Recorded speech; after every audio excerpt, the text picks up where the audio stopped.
আসসালামু আলাইকুম। আজ আমরা শিখব আইসিটি রিলেটেড কিছু ইম্পর্টেন্ট জিকে। তো চলো শুরু করি। তোমরা জানো যে রিসেন্টলি কিছুদিন আগে বাংলাদেশে এলন মাস্কের ইন্টারনেট ভিত্তিক সংস্থা স্টারলিং বাংলাদেশে যাত্রা শুরু করেছে। তার তারিখ হচ্ছে 20 মে 2025 এবং এলন মাস্কের যে কয়েকটা কোম্পানি, তার মধ্যে একটা হচ্ছে স্পেস এক্স। এটা হচ্ছে মূলত মহাকাশ নিয়ে যে গবেষণার কেন্দ্র, সেটা হচ্ছে স্পেস এক্স করে থাকে। এবং চ্যাট জিপিটি বা এআই, আর্টিফিশিয়াল রিলেটেড যে কোম্পানিটা, সেটা হচ্ছে প্রথমে ছিল গ্রোক ওয়ান এবং বর্তমানে যেটা চলতেছে গ্রোক থ্রি। এবং এটা হচ্ছে ইলন মাস্কের একটা আর্টিফিশিয়াল ইন্টেলিজেন্স কর্তৃক একটা সংস্থা। এবং দ্বিতীয় দেখো, যেটা আমাদের কাছে বহুল ব্যবহৃত, সেটা হচ্ছে চ্যাট জিপিটি। এবং এই চ্যাট জিপিটি যিনি হচ্ছে প্রতিষ্ঠাতা, তার নাম হচ্ছে স্যাম অল্টম্যান। চ্যাট জিপিটি যিনি প্রতিষ্ঠাতা, তার নাম হচ্ছে স্যাম অল্টম্যান। এবং তোমরা আরেকটা জেনে রাখো যে চ্যাট জিপিটি যখন প্রাথমিকভাবে যাত্রা শুরু করে, তখন ইলন মাস্কও এই চ্যাট জিপিটির সাথে ছিল। কিন্তু পরবর্তীতে ইলন মাস্ক এই চ্যাট জিপিটির যে কমিটি ছিল, গ্রুপটা ছিল, এখান থেকে তিনি চলে যান এবং পরবর্তীতে ইলন মাস্কের নিজস্ব একটা এআই তৈরি করেন, তার নাম হচ্ছে গ্রোক। এবং এই জায়গাটা গত বছর বিউবিতে আসছিল যে ইলন মাস্কের তৈরি কোনটা এআই।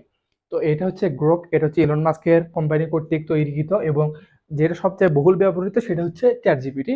এবং আরেকটা এআই হচ্ছে ডিপসিক। এটা হচ্ছে তোমরা জানো যে রিসেন্টলি কিছুদিন আগে তৈরি করে, এবং এটা হচ্ছে এআই জগতে সেই লেভেলের একটা হাইপ ক্রিয়েট করেছিল। এবং এটা তৈরি করেছে মূলত চীনা যে এআই সংস্থাগুলো, তারা তৈরি করেছে এই ডিপসিক।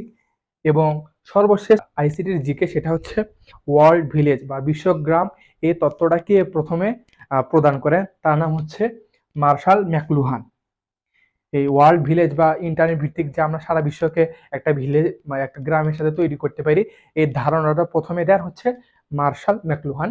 এবং এইটুকু আইসিটি বা আইসিটি রিলেটেড আইসিটি রিলেটেড এবং পরবর্তী যে অংশটা, এটা হচ্ছে বাংলাদেশ কিছু অর্জন করেছে এই রিলেটেড। তো চলো দেখো, সাম্প্রতি বাংলাদেশে সপ্তমবারের মতন বাংলাদেশি হিসেবে এভারেস্ট জয় করেন ইকরামুল হাসান শাকিল। ইনি হচ্ছে বাংলাদেশের সপ্তম ব্যক্তি যিনি হচ্ছে এভারেস্ট জয় করেন। এবং এভারেস্ট জয়ের তারিখ তার 19 মে 2025।